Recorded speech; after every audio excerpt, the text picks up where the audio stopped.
So ఇప్పుడు courses wise intakes ఒకసారి చూద్దాం. సో బయోటెక్నాలజీ వచ్చేసి మనకి 37 ఇంటేక్ అయితే ఉంది. కెమికల్ ఇంజనీరింగ్ వచ్చేసి 116 ఇంటేక్ అయితే ఉంది.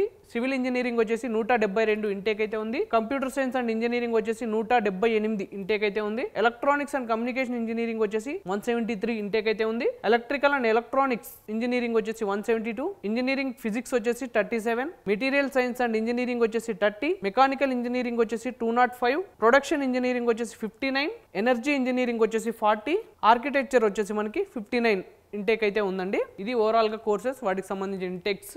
ఇప్పుడు courses wise 2025 cut off ranks ఏంటో ఒకసారి చూద్దాం. Biotechnology open category general first round వచ్చేసి మనకి 26,457. ఫీమేల్ ఫస్ట్ రౌండ్ వచ్చేసి మనకి 29,726. సో అలానే జనరల్ ఫైనల్ రౌండ్ వచ్చేసి మనకి 35,517.